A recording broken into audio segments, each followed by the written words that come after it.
Welcome to Manifest This, Believer versus Skeptic. I'm Sharon, your resident skeptic who asks all the tough questions. And with me is Jennifer Neal, our manifesting maestro. Whether you're rolling your eyes or raising your vibration, we dive into all things manifestation, mindset, and energy from every side. Hit subscribe, settle in, and get ready for spirited debates, surprising experiments, and laughter on the journey to creating a life you love. Hi, everybody, and welcome to Manifest This, Believer versus Skeptic. Today, we're going to talk about a very interesting topic, and that is when getting cut off sets you free. And Jen, I think this is something that's interesting for both of us because we've both experienced it and are coming to new revelations as a result. Great to I'm see you. How are good. you? I'm good. Yeah, so we've talked about this before about being cut off by friends, family, associates, colleagues. We've been and sometimes not necessarily a clean cut, but a feeling where you've definitely been sidelined. In fact, I remember somebody telling me it might have been you, Sharon. Do you remember telling me a story about a friend of yours years ago, that you kept trying to get together with and come at and suggest some things, and you kept feeling or this person, tell me if this rings true, if you remember this, but this person wasn't responding, wasn't getting back to you, and you started to think maybe there was something wrong there. And so finally you or the person said, "Is there something going on here?" That like, or maybe didn't even declare it, but tried one more time to get in touch with this person, and this person finally turned around and said, "Don't you get it? I don't wanna be friends with you anymore." Yeah, so I have a recollection of Does this that re I happening. knew it was you. Yeah, I have a recollection of this happening because they had been someone that I had known since childhood, and our Yeah, families were well connected with each other and, Christmases together and all of those sorts of things. And, there wasn't one thing that I could put my finger on, but I kept reaching out as one does when someone has been in their lives for, 25 years at that time. So it was one of those very interesting things. And I think what you bring to mind is often we're so open hearted in the hopes that maybe the person is having a bad time or, the communication isn't quite there yet or whatever it needs to happen. yeah, But you know me, I'm a relatively direct person. So if you don't want me in your life, then just tell me. And I think a lot of people are uncomfortable with just saying that as yeah, opposed to, that lovely word most of us hate, ghosting, yeah, which I think right. is incredibly discourteous. It is, and it can be very painful, more painful than the break itself. Okay, so let's talk a little bit then about when somebody cuts you off and what your realization was. Yeah, so I mean, I've been through a couple of cutoffs in my life. I've had a couple of really dear friends make it very clear to me that they wanted me out of their life. It's happened to me more than once, and it doesn't feel good, especially initially. But I had a real realization this week that honestly surprised it even surprised me, and I shouldn't be surprised because I know that everything in life is for our highest good, right? But I realize that being cut off by someone in your life that you love, whether it's a friend or a family or a colleague, it might have been necessary for your expansion. And so let me explain. And again, I don't mean that in a bitter way, and I don't mean that in a revenge way. I mean it in a very calm, almost clinical way, Right. like removing a bad tissue in your body or removal of a blockage that was going to make you ill. When I really recognized that this absence was for my highest good, it was for my expansion, all of a sudden I felt free. Interesting. And, not because I don't care, because obviously we care. And if we could have it a different way, we'd have these people back in our life. But, and again, it's not that I don't value the relationship because I do. I don't necessarily value where the relationship ended up or where it got to, but I feel free now because I realized how much of my nervous system had been orienting around this person's perception of me. and the decisions I was making. And that reference point now has kind of disappeared. And something really opened up, which was, how much of our life are we living inside other people's emotional architecture without even realizing it? Yeah. I I'm hearing you on a couple of different levels here. I mean, on the one hand, having had a similar experience, often we don't realize what the mental load or mental toll the relationship is taking on us until it's gone. Yeah, And there is the heartbreak and the difficulty around it. I think the other piece to this is also sometimes it's not about you. Sometimes I it's think about what they need as I well. think you're absolutely right. In fact, I think 99.9% of the time, it's not about us. I mean, listen, there are parts of both of us or all of us that we know might trigger other people, Sure. might not be what other people necessarily, the parts of us that we don't even love about ourselves, but everybody has that. So that then becomes for me an even and a level playing ground because if I trigger you and you trigger me, that means we're no better or worse than the other person. Do you know what I mean? Yeah, and it's not a judgment. And I think this is where people can sometimes get themselves into trouble. Because on the one hand, I completely understand what you're saying about feeling free when someone's judgment of you isn't present in your life anymore. But here's where I'll bring in a bit of skepticism. On the other hand, isn't there a risk of just reframing rejection as expansion so that you don't have to feel the hurt? So, how do you know that this is genuine growth and maybe just not a coping mechanism? Well, before we dive into that, is that so bad if we reframe rejection as expansion? I mean, what a beautiful thing to go through life, just not even thinking much about the rejection part, but thinking more about the expansion part Sure. and knowing that everything happens for our highest good. Even if it doesn't look good initially, it is always for our highest good. And remembering that that rejection was necessary for your expansion. Right. But we know you can get mired in the rejection for a time period. So, For sure. it might take you a few steps to get to that reframing. Yeah.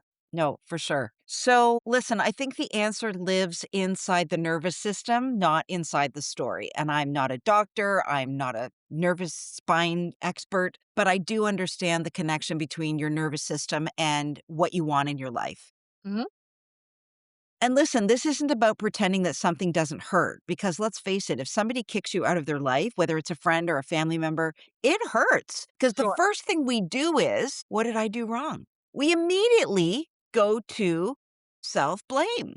If we're not And narcissists. yeah, for Yeah. sure. And I do it all the time. What did I do wrong? What did I contribute to this? But underneath the hurt, there's a constant subtle tension that I kind of didn't even realize was there until it was gone. Right. Like, and I'm not saying, and this tension isn't good tension. This is a part of me that was always asking, is this the version of me that's acceptable? Is this decision going to be judged? Do I need to explain myself as to why I did or didn't do something? And I don't think that's necessarily unique to me. I think that's something that most people experience in close relationships, whereby, especially in family relationships, as family members they hold a version of you in their mind, in my case, for 56 years, Yeah. right? Like, I've known you for 56 years, Jennifer. How could you be anything different than what I've always known of you? Or you're getting worse and worse and worse. That part of you I knew is just getting worse and worse and worse. Or you're And so not with or you're not living to the framework I have of you as a big sister or a friend or whatever, and yeah, because you're not living up to that, you're in the wrong because you're or expecting you've changed. Yeah, Yeah. And you yeah, wanted to change and you are changing, and so you've changed. Yeah. So whether you realize it or not, your nervous system is constantly orienting around that version of you. right. You know, this resonates with me more than I expected actually, because I can think of certain people in my life where I might behave differently depending on who I'm around. For And sure. it's not fake or anything like that, but we edit ourselves in different scenarios and situations. I think part of it might be based on a trust. Part of it Mhm. may be based on expectations of, what I perceive those people expect of me and vice versa. And I've never really thought about it as a nervous system regulation. I just sort of thought about it, oh, well, this is just social awareness. These are the, masks or the personas that we wear in specific situations. But I think what you're saying is that editing yourself constantly requires energy. And we all do it all the time. We are all wearing a mask that is showing the world, showing our friends, showing our family what we want them to see of us, not when we get triggered. But, when we get dressed up, when we go out at night, we are showing a side that we want people to see about us, and we're hiding the stuff that we don't want them to see. So the mask really is a barrier between, I don't want you to see what's going on this side because I don't like this side of me or it's too painful to look at or whatever Or that I don't is. trust you. Or I don't trust you with that side of me, Yeah. that vulnerable side. So yeah, for sure. We're constantly editing. We're constantly editing and that's constantly monitoring. Like imagine if your job was to sit and monitor a security camera 24 hours a day, right? And you never got a break. You never got your lunch. You never took a break. You never went outside. Like that's what we're doing with this constant on edge part of us. And your subconscious is constantly scanning for how we're being perceived. And if I think for a minute that you're judging me or criticizing me or questioning me with the energy I'm getting from you, I'm going to constantly be altering that because I Right. need to be liked. Right? We Right. all know our survival, old crocodile brain can't be kicked out of the tribe. And so we're constantly shifting and shifting and shifting to make sure that we're liked. And that's exhausting. So when these people, just to kind of bring this back, when these people exit our life, sure, you can feel rejected. But what if you also feel that freed up energy? Like, not metaphorically, literally, your energy is not consumed with that anymore. Like, that's where there's a ton of opportunity. Okay, so here's where I'm going to push back a little bit because someone could be listening to this and saying, okay, well, then anyone who challenges me is holding me back, so I should just cut them off. I'm just going to remove them. And to me, that doesn't sound particularly healthy either because sometimes people challenge us in ways that help us grow. So, how do you distinguish between someone who's holding you back versus someone who is helping you evolve? That's a really important distinction. And I mean, for me, I'll tell you, it feels different inside your body. But growth isn't about removing everyone who makes you uncomfortable. Listen, if that were the case, and we all know people that continuously remove people from their life, why do they need to continuously move people from their life? Yeah. Clearly, that's not working. Yeah. Like, I remember being in a relationship and watching another woman be day by day removed from conversations, removed from experiences. I just watched her from another woman be continuously removed and removed and removed and removed to the point where she wasn't even considered anymore. So when you say removed, was she being removed from the conversation or was she removing herself? No, no, no. She was being removed Okay. by, like, I'll call her a Heather, right? Like, so there was a king tall poppy, as you call it, a tall poppy removing a lower poppy from the group over time, over time, over time, and eventually she was completely cut off, and I was not. But then guess what happened a few years later? You were removed. I was starting to get removed and removed and removed and removed, and today we don't have a relationship. So, and I've seen it happen in other instances in my life. These people just keep removing. And I know, like, listen, we've talked about the Mel Robbins let them theory. Like, sure, let them kick them out. But something is wrong. If you need to keep kicking people out of your life for you to feel good, I'm no saint. Trust me. I'm loud. I can be quite direct. It can bother people that are a little more sensitive than me. But if that continues to bother you, there's some work that you might need to do, right? Sure. Because it's Okay. easy to go, "I don't want that anymore." Yep. And we all do a certain respect of that. But anyway, let's get back on topic here. I think to answer your question, how do you distinguish between someone who's holding you back versus someone who's helping you evolve? Growth isn't about noticing whether the discomfort leads to expansion or contraction, but expansion feels like you can finally be yourself, like you can still breathe, like you can evolve inside the relationship. Like I am living a life right now that I 5 years ago was on a vision board. The life I'm living now, I'm currently in my home in Florida that I wanted and I bought 5 years ago, but up until about 4.5 years ago, I felt like I didn't belong here because people were judging me for that decision. How could you do that, Jennifer? You know, I've got adult kids at home, and yet I still felt guilty for spending a portion of the year in Florida. Contraction, so let's talk about contraction. Contraction feels like always bracing, always defending, always explaining, constantly shrinking parts of yourself just to be okay with another person. And, over time, the contraction limits your evolution. Well, I think the important distinction that you're Ah. making here is one sort of blooms you and the other takes the sun away from you.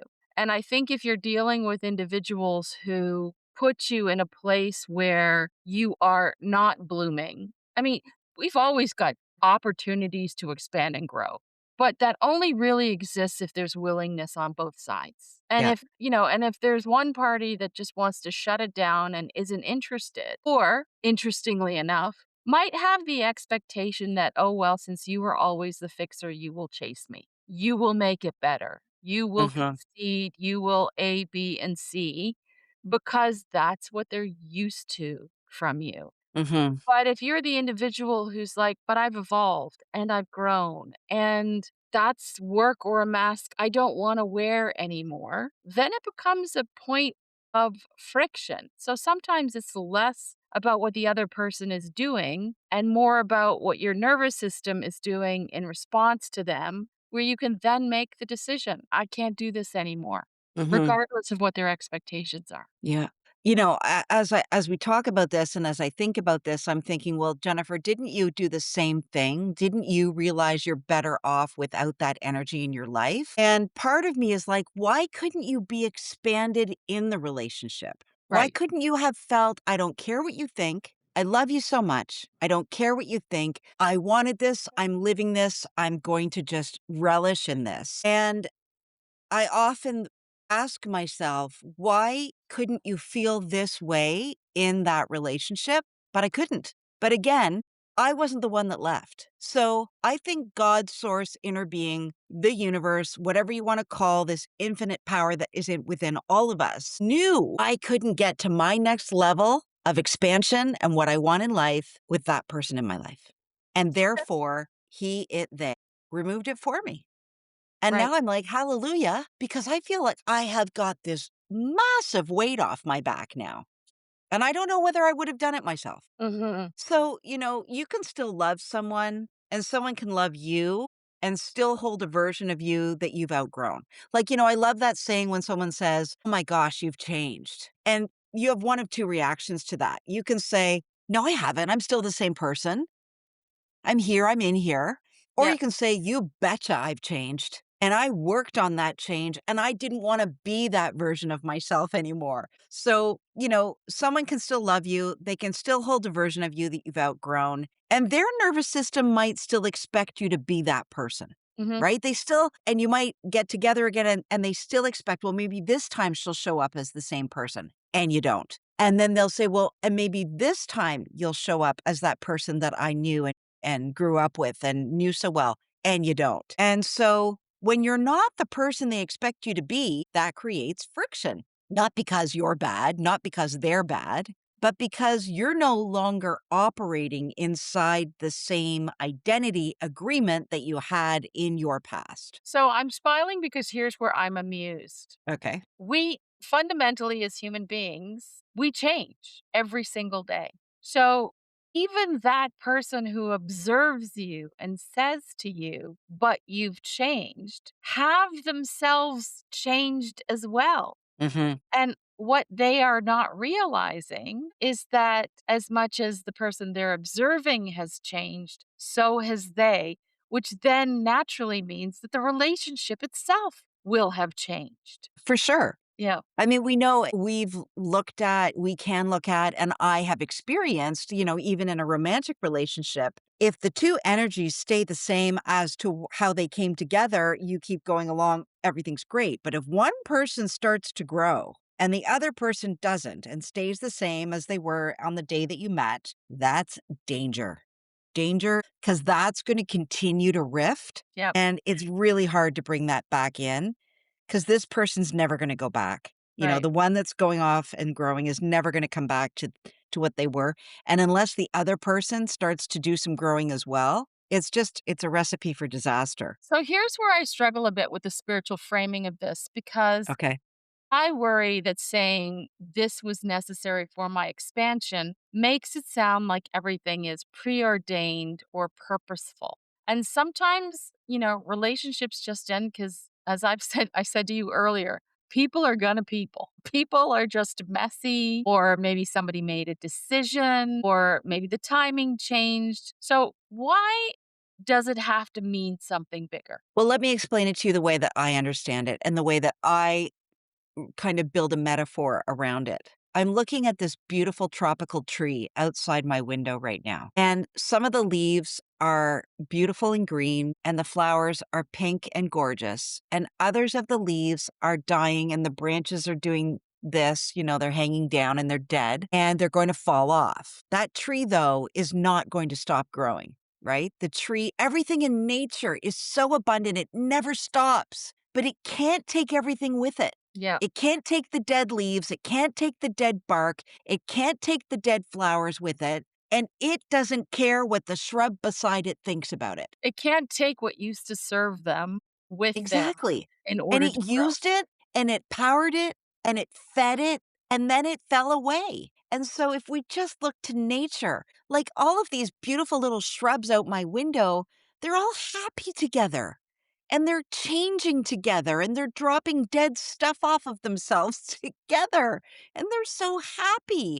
But why is it when we start to drop dead things off of us, attitudes we don't want, things about us, like I don't love my quick reaction, my quick to, I'm working on that, my quick to anger, my quick to, I'm just quick, right? Like I'm quick, Yeah. but it served me in my sales career. But I don't love how it shows up sometimes. And I'm trying to get rid of that part. And why is it we're so quick to judge people for the parts of them that they haven't outgrown yet? Like we're really hard on each other. Yeah, well, we wanna assign meaning to things, right? Yeah, for sure. So back to your point, like why does it always need to be bigger? Like this was necessary for my expansion to lose this dead branch or to lose this dead part of me. And you know what? Fine. It doesn't need to be something bigger for you, but meaning is something we assign after the fact, right? It's easy to look back and go, oh, that's why that happened, or that's what that must have meant. And the meaning that you assign to things determines how you integrate the experience. So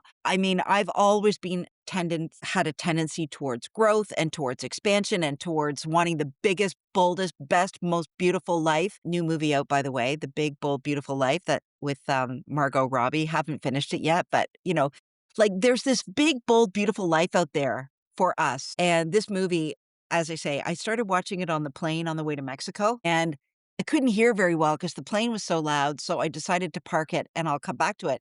But there's these series of doors in this movie that Margot Robbie and is it Justin Theroux? I can't figure out who that guy is. I Anyway, don't know. Margot Robbie and the lead guy have to go through, or they have they don't have to go through. They have the opportunity to go through these doors and they don't know what they're going to be met with on the other side. Can't wait to finish this movie, obviously. Like it's so up my alley. But, we have these opportunities for growth all the time, but we choose and scared, and this is what's normal for me. We choose to stay stuck. So if we continue to assign, we're talking today about, when people leave our life or when we're kicked out of people's lives, whether it's friends or whether it's colleagues or whether it's family, we tend to I go to the place where, I was rejected because I wasn't enough or maybe I was too much. Right. And when we do that, when we say I was too much or I wasn't enough, our nervous system contracts. We make ourselves smaller, right? And if you assign the meaning instead that this space was created for me to fully grow into the version of me that I asked for, that I want, that is available to me, your nervous system expands. Okay. And so the event is the same. We've talked about this before, but the integration is different. So you're not saying that the universe necessarily orchestrated it. You're saying the meaning you assign to it determines the outcome internally to you. Well, exactly, yes, and I also, though, think it was orchestrated. Like, I think when you ask God's source being, inner being, the universe for something, the universe always is like, "Okay, this is what Jennifer wants. I'm gonna get her there as fast as possible. We need to get rid of this person for her to go there." We can attach meaning and say, "I don't want that person to leave. I don't want the divorce. I don't want that rift. I don't want that person to leave my life." And the universe then goes, "Gosh, she's being so stubborn. I'm trying to get her to that thing she wants. We're going to have to come around the bypass now." So I do think there's orchestration. However, for the skeptics here, and for anyone that's new, we are recording a live podcast today for Manifested This, Believer versus Skeptic. I am the believer. Sharon, that you cannot see, is the skeptic. So we banter back and forth and we argue our positions. But, if I go down your road, like, it doesn't necessarily have to be orchestrated for you skeptics. Okay. Manifestation isn't necessarily about controlling events. It's not. It's about controlling identity integration within those events after events occur. So you can look back on the breakup and say, "Oh gosh, I never would have met my new boyfriend that's freaking amazing and my soulmate if I hadn't broken up with that dud I dated for 2 years." Right? And it's the hindsight that allows you to go back and say, "That was necessary for my expansion." So if we continue then with your analogy with Margot Robbie and the Doors event, you could stay in the same room with the same challenge and the same person, Yeah. or you can leave the room and close the door in order to experience the next room or the room after that or the room after that. It's not that the room no longer exists. It's not that the person within that room no longer exists. It's that you've seen that room and maybe it's time to look at a different one. Or you stay in the same room with a different perspective and attitude. And Okay. we've talked about this in the podcast in the past. We all go to parties. Same party, same drinks, same menu, same food, same friends. Different perspectives. And I'm going to come away from that party and go, "Man, that was a banger of a party. I had the best time." And you might come away from that party saying that party sucked. There was nobody there worth talking to. I hated every minute of it. I didn't like what I wore. I want to go home to the garden and eat worms. Yeah. That was a famous song when we were little. So I think that you don't need to change rooms to change your life. Okay, so let's talk a little bit because you mentioned it earlier on in the podcast about your freedom after this release that you've experienced. Yeah, so what surprised me the most was noticing how quickly my internal landscape shifted after I realized that this person left my life not because I was bad, but because it had to happen for my expansion. Okay. And again, we can reframe every bad thing that happens in our life. And it's a wonderful thing to be able to reframe anything that's happening, a breakup, a health issue, a wealth issue. Like, all of these issues, if we reframe them, we can look at them much more differently. And it takes a load off our nervous system if we can look at it from a different perspective. So again, like, it's not that the relationship didn't matter, because it did and it does, but it's because I realized how much subconscious energy I had been devoting to this relationship that I couldn't change or fix or manage. I couldn't manage it. And so when that energy becomes available to me again, and I'm literally able to drop my shoulders and just release the air out of my lungs and take a breath, it feels like stepping into a much bigger, wider, more awesome version of myself. And I'm not a different person.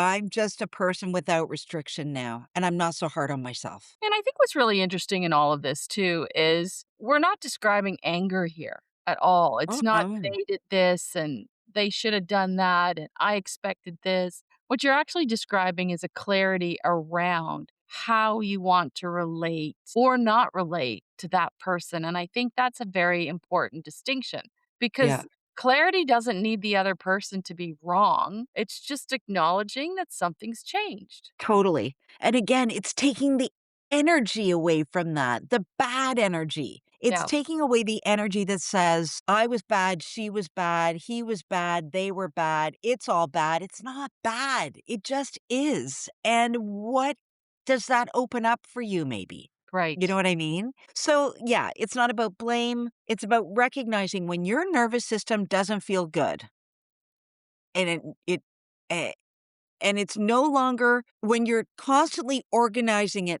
around somebody else's expectations, that doesn't feel good. And I'll tell you what the big signal is. okay. You want to know what the big signal is that your energy is wrapped up with someone else? More than anything, Jennifer.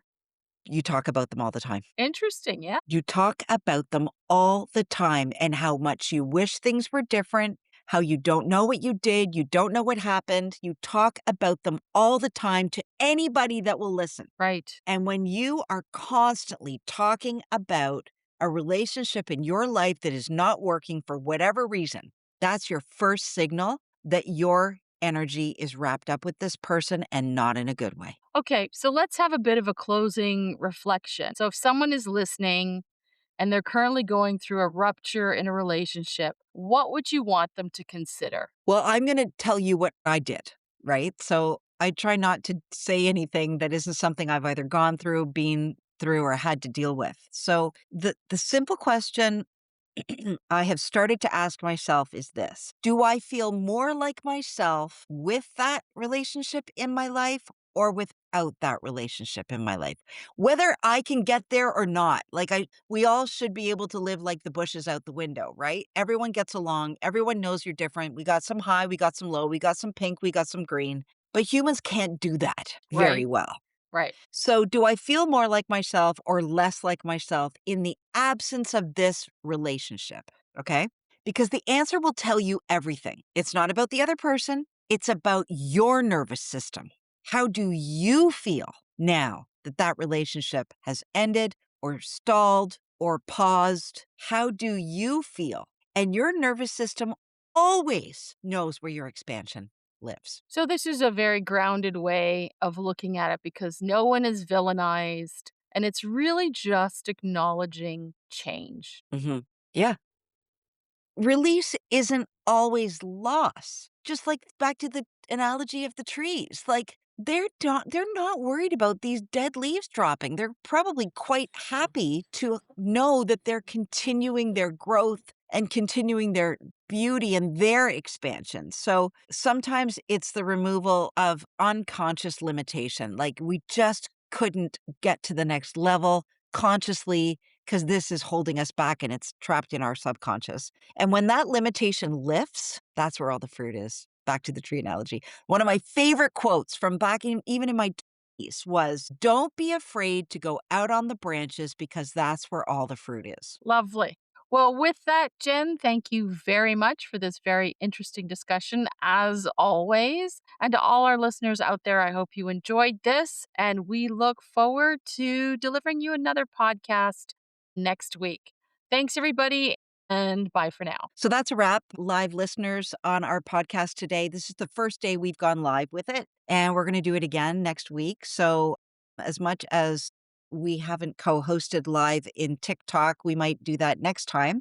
We're both pretty new to the live experience, but you can check out all of our podcasts at Manifest This, Believer versus Skeptic. We release a new podcast every Friday. We've been doing this for almost a full year, and we will continue to bring them to you all about manifestation, the law of attraction. Sharon's the skeptic, I'm the believer, and we have an interesting discussion every Wednesday. So we're going to sign off for now, but thanks for joining us. I hope you come back next Wednesday at 7 Eastern Standard Time, and you can have the life of your dreams. You just have to go out there and get it. Thanks for tuning in to Manifest This Believer versus Skeptic. If you enjoyed today's conversation, share it with a friend, believer or skeptic. And don't forget to leave us a review so others can join in the debate. Plus, check out Jennifer's TikTok account, Manifestation RX, where she writes daily prescriptions for manifesting your dreams. Think practical tips with a dash of magic. We love hearing your questions and stories, so tell us what you're manifesting or questioning this week. Until next time, keep an open mind and maybe manifest a little magic.